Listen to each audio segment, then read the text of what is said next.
Hello दोस्तों।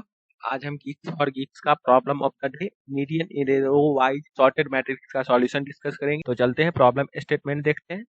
यहाँ पर यदि आप इस प्रॉब्लम के स्टेटमेंट को समझना चाहें तो यहाँ पर हमें एक row wise sorted matrix R cross C size का गिवन होगा। मतलब यदि एग्जांपल फर्स्ट को आप देखें तो यहाँ पर जो मैट्रिक्स गिवन है ये कुछ इस तरीके से है, और इसमें आप देखें तो हर एक जो रो है वो रो आपको सॉर्टेड नजर आएगा, तो इसे ही आप रो वाइज सॉर्टेड मैट्रिक्स बोल सकते हैं। और ये जो गिवन मैट्रिक्स होगा इसी में ही हमें इसका मीडियन क्या है उसे फाइंड करके एज ए आंसर रिटर्न करना है।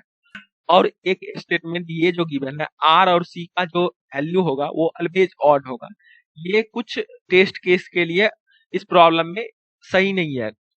किसी टेस्ट केस के लिए हमें आर और सी का वैल्यू इवन भी आ सकता है, तो इसे आप इग्नोर करके तब आगे प्रॉब्लम को अप्रोच। और सबसे पहले आप ये समझते कि मीडियन क्या होता है। मान लीजिए आपके पास कोई एरे है, उसमें एलिमेंट हमारा एबीसी है, और यदि आप इसे एरे को सॉर्ट कर दिए हैं तो हमारा एलिमेंट कुछ इस तरीके से यदि होता है, इसमें आप देख सकते हैं 3 एलिमेंट है, तो मीडियन जो होगा वो हमारा मिड वैल्यू को मीडियन बोलते हैं, और इस केस में हमारा मीडियन बी हो जाएगा। यदि आपके पास कोई एरे है जिसमें 4 एलिमेंट है और वो सॉर्टेड फॉर्म में है, तो इस प्रॉब्लम के केस में हमें जो मीडियन कंसिडर करना है वो फर्स्ट वैल्यू जो आएगा मिड का उसे कंसिडर करना है, जो कि इस केस में बी आएगा, और इस केस के लिए मीडियन हमें बी रिटर्न करना होगा। लेकिन एक्चुअली में हमारा मीडियन बी और सी का एवरेज होना चाहिए, बट इस प्रॉब्लम के लिए हमें बी ही रिटर्न करना होगा सिर्फ। यदि आप यहाँ पर एग्जांपल फर्स्ट देखें तो यहाँ पर जो मैट्रिक्स हमें गिवन है, इस मैट्रिक्स के एलिमेंट को एक लिस्ट में स्टोर कर लें और फिर उसको सॉर्ट कर दें, तो आप देख सकते हैं टोटल एलिमेंट हमें 3 इंटू 3, क्योंकि आर और सी का वैल्यू 3 है तो टोटल एलिमेंट 9 होंगे। मतलब 9 को 2 से डिवाइड करें और प्लस 1 करें जो कि 5 होगा। मतलब फिफ्थ इंडेक्स वाले वन बेस्ड इंडेक्सिंग यदि है तो फिफ्थ इंडेक्स वाले को एज ए आंसर हमें रिटर्न करना होगा, क्योंकि वही हमारा मीडियन होगा। और फिफ्थ इंडेक्स पर आप देख सकते हैं ये हमारा 5 है, और इसीलिए यहाँ पर आंसर हमें 5 रिटर्न किया गया है। यहाँ पर इस प्रॉब्लम के लिए यदि आप कंस्ट्रेंट देखें तो आर और सी का मैक्सिमम वैल्यू 400 गिवन है, और मैट्रिक्स में जो एलिमेंट होंगे उनका मैक्सिमम वैल्यू 2000 होगा, और इसे हमें इस टाइम कम्प्लेक्सिटी में सॉल्व करना है यूजिंग कांस्टेंट ऑक्सिलरी स्पेस। यदि आप यहाँ पर ब्रूट फोर्स अप्रोच लिखें तो ब्रूट फोर्स अप्रोच हम यहाँ पर जावा लैंग्वेज में कुछ इस तरीके से लिखे हैं, जो कि आप यहाँ पर देख सकते हैं। यहाँ पर सबसे पहले हम एक लिस्ट बनाए हैं और उसमें इस मैट्रिक्स के हर एक एलिमेंट को एक्सेस करके डाल दिया है, और फिर इस लिस्ट को सॉर्ट कर दिया है, और हम फिर इंडेक्स फाइंड कर रहे हैं कि किस इंडेक्स पर हमारा मीडियन होगा, जो कि R into C by 2 position पर होगा ऑड के केस में, और इवन के केस में हमारा इंडेक्स एक कम हो जाएगा, और उस इंडेक्स पे जो एलिमेंट होगा इस लिस्ट में उसे ही एज ए आंसर हम रिटर्न कर देंगे। और इस ब्रूट फोर्स अप्रोच का टाइम कम्प्लेक्सिटी यदि आप देखें तो आर इंटू सी होगा, और स्पेस कम्प्लेक्सिटी में हमारा आर इंटू सी होगा। और यदि आप इसे सबमिट करना चाहें तो आपको क्लियरली मिलेगा। तो अब हम चलते हैं बेटर वे का सॉल्यूशन ढूंढेंगे और वो समझेंगे कि कैसे अप्लाई करें इस प्रॉब्लम में। यहाँ पर हमने एग्जाम्पल फर्स्ट लिया है समझने के लिए। यदि आप इस एग्जाम्पल में एक चीज ऑब्जर्व करें तो मिनिमम वैल्यू यदि आप फाइंड करें मैट्रिक्स में वो हमारा 1 होगा, और मिनिमम मैक्सिमम वैल्यू यदि आप इस मैट्रिक्स में फाइंड करें तो कि 9 है। तो हमारा जो भी मीडियन लाई करेगा वो मीडियन 1 से लेकर के 9 के बीच वाला ही कोई वैल्यू होगा, चाहे 2 हो, 3 हो, 5 हो, 8 हो या फिर 9 हो।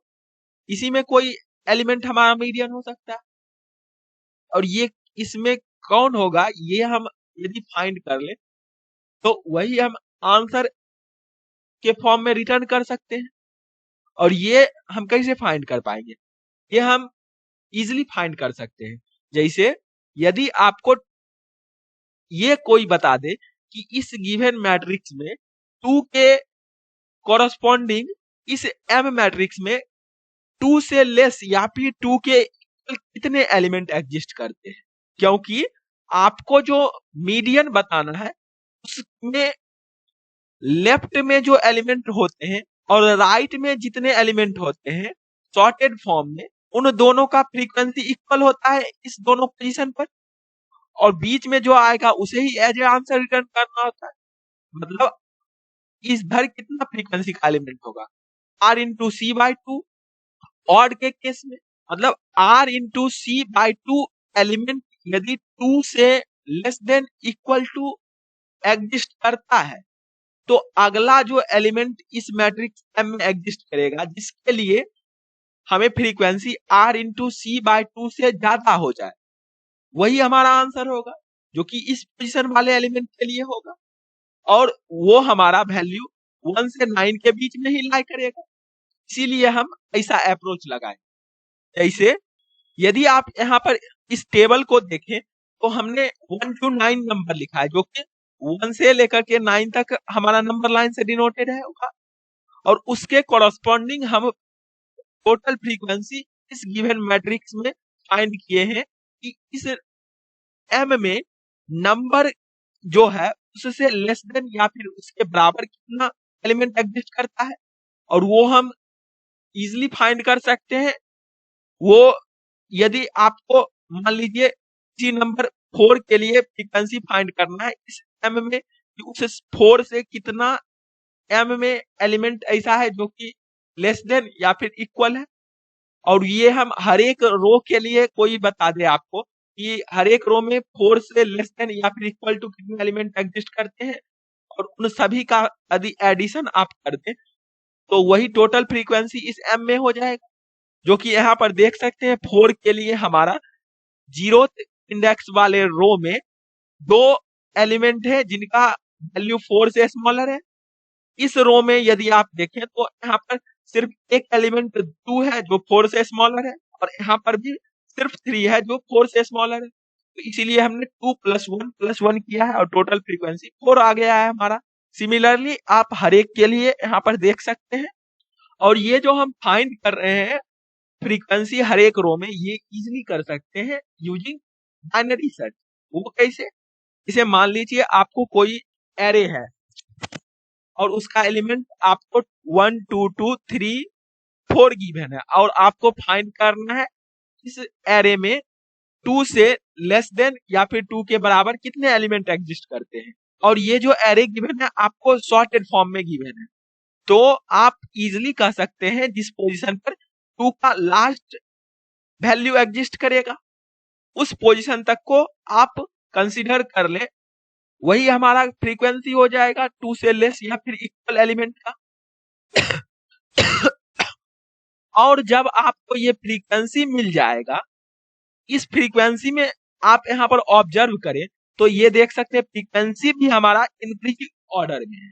मतलब यदि आपको यहाँ पर मान लीजिए रिक्वायर्ड फ्रीक्वेंसी, मतलब रिक्वायर्ड फ्रीक्वेंसी इस एग्जांपल फर्स्ट के लिए क्या हो सकता है, 3 इंटू 3 9/2, मतलब 4 ऐसे एलिमेंट होंगे जो कि लेफ्ट में होना चाहिए और 4 एलिमेंट होंगे राइट में, और इस पोजीशन वाले एलिमेंट को एज ए आंसर हमें रिटर्न करना है।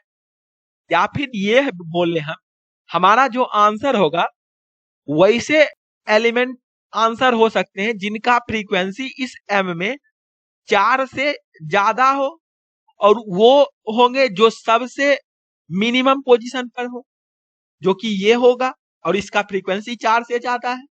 और यहाँ पर आप देखें तो 4 से ज्यादा किसका फ्रीक्वेंसी है और वो मिनिमम पोजीशन पर है, इसका तो 9 है, 7 7 7 5, अब 4 आ गया, तो यहीं तक हम कंसीडर कर सकते हैं इस पोजीशन वाले का वैल्यू फ्रीक्वेंसी 5 है जो कि 4 से ज्यादा है, और यहाँ पर आप देख सकते हैं नंबर जो हमारा है वो 5 है, और यही हमारा मीडियन हो जाएगा। तो आंसर में भी यहाँ पर हमें 5 ही रिटर्न किया गया है, और ये काम हम बाइनरी सर्च से इजीली कर सकते हैं क्योंकि हमारा जो फ्रीक्वेंसी आ रहा है वो सॉर्टेड फॉर्म में आप देख सकते हैं जब ये आएगा।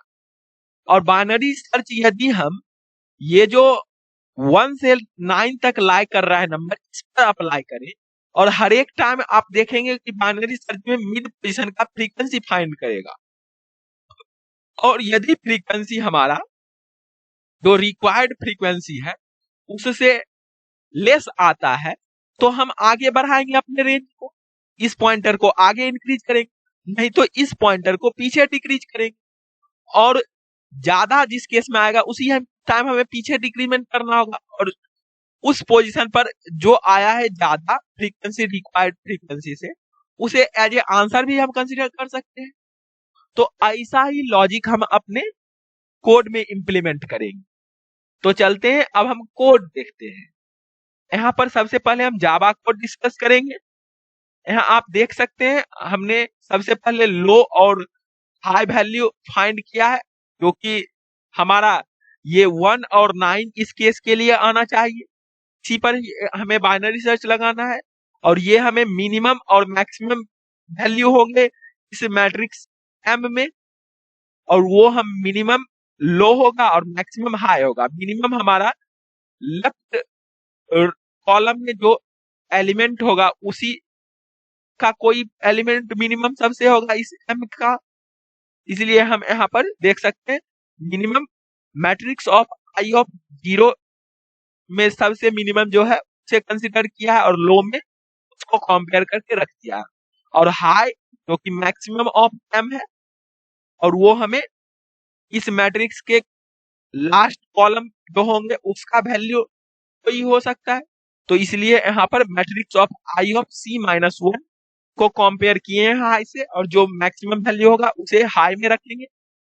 और फिर हम रिक्वायर्ड वैल्यू फाइंड किए हैं कि हमारा रिक्वायर्ड वैल्यू फ्रीक्वेंसी कितना होगा, जो कि R इंटू C/2 होगा। और यदि R मॉडुलस 2 या फिर C मॉडुलस 2 इवन आता है, उस केस में रिक्वायर्ड वैल्यू हमें डिक्रीमेंट करना होगा। और फिर हम एक आंसर को डिक्लेयर किए हैं हाई से, और इसे ही लास्ट में हम रिटर्न करेंगे। और फिर ये जो लो हाई का रेंज आया है उस रेंज में हम बाइनरी सर्च अप्लाई किए हैं कि जब तक लो हमारा less than equal to high होगा तब तक ये लूप रन करेगा। और उसके अंदर हम मिड वैल्यू फाइंड किए हैं, और इस मिड के कॉरस्पॉन्डिंग इस एम में उसका फ्रीक्वेंसी कितना है ये हम इस काउंट वेरिएबल में स्टोर करेंगे। और इस काउंट को फाइंड करने के लिए सबसे पहले हम 0 से R तक लूप रन करेंगे, मतलब हर एक रो के कॉरस्पॉन्डिंग हमारा क्या क्या फ्रीक्वेंसी है वो फाइंड करेंगे। और ये हम एक सर्च नाम का फंक्शन लिखा है जिसमें मैट्रिक्स ऑफ आई एरे पास किए हैं, और मिड इस वैल्यू के कॉरस्पॉन्डिंग हमें फाइंड करना है इस मैट्रिक्स आई में कि मिड से less than equal to element कितने हैं।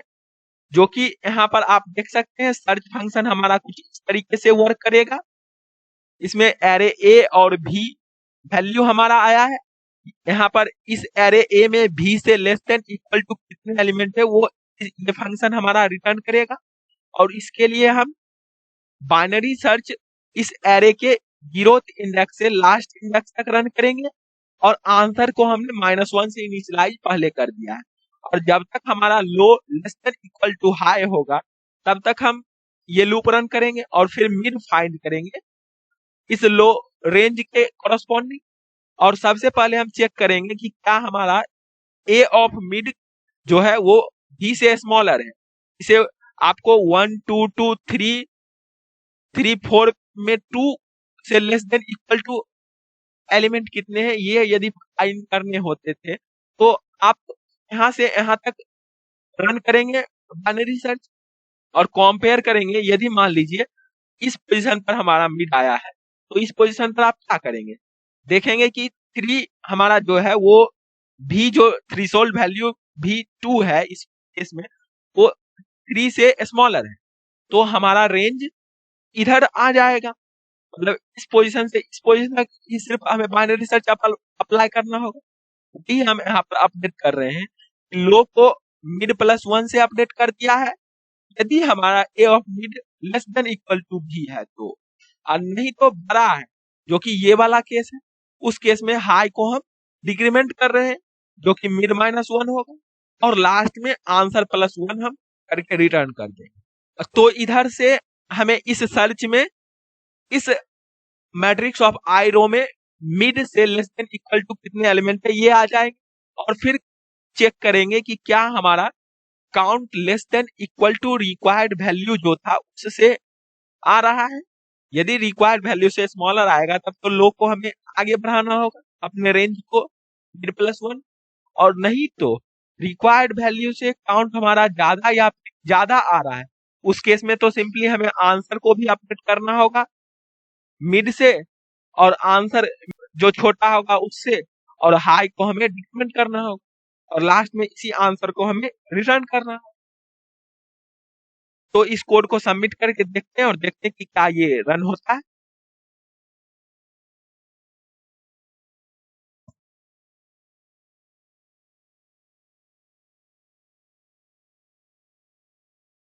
तो यहाँ पर आप देख सकते हैं हमारा कोड रन किया और टोटल टेस्ट केस पास किया। और इस कोड का यदि आप टाइम कम्प्लेक्सिटी एनालाइज करना चाहें तो वो हमारा 32 into are into log c, और स्पेस जो यूज कर रहे हैं हम कांस्टेंट स्पेस बिग ऑफ 1 होगा। क्यों? तो यहाँ पर आप देखें ये जो हम वाइल लूप रन कर रहे हैं ये हमारा मैक्सिमम 32 टाइम्स रन कर सकता है, क्योंकि यहाँ पर जो वैल्यू हमें मैट्रिक्स में गिवन होंगे वो 2000 थे, और ये इंट के रेंज के अंदर है।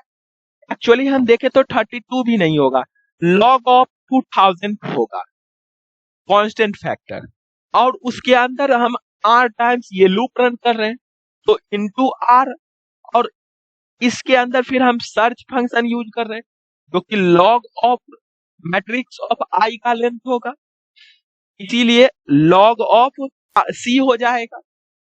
तो ओवरऑल कॉम्प्लेक्सिटी हमारा ये होगा, और स्पेस तो हम यूज ही नहीं कर रहे हैं, सिर्फ आंसर को स्टोर कर रहे हैं, तो इसलिए कांस्टेंट स्पेस हम यूज कर रहे हैं। अब हम चलते हैं सी प्लस प्लस कोड देखते हैं। सी प्लस प्लस कोड भी हमने सिमिलर वेज में लिखा है, जो कि यहाँ पर आप देख सकते हैं।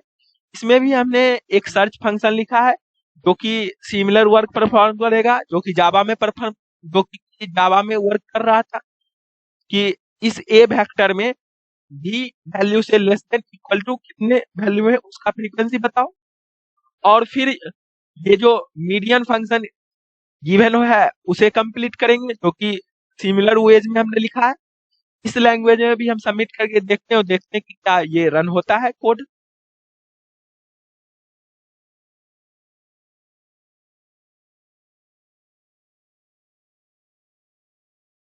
तो यहाँ पर भी देख सकते हैं हमारा कोड रन किया और टोटल टेस्ट केस पास किया। तो आई होप आपको ये दोनों डिफरेंट लैंग्वेज के कोड और लॉजिक समझ आए होंगे। तो फिर मिलते हैं किसी अगले वीडियो के साथ, तब तक के लिए कोडिंग करते रहिए, बेस्ट ऑफ लक। और हम इस दोनों डिफरेंट लैंग्वेज के कोड का लिंक डिस्क्रिप्शन बॉक्स में प्रोवाइड कर देंगे, तो आप वहां से देख सकते हैं। और आप अपना कमेंट सेक्शन में फीडबैक जरूर दें कि इस वीडियो में क्या लैक है, तो हम उसी अकॉर्डिंग अपने वीडियो को इम्प्रूव करेंगे आपके लिए। Thank you for watching this video.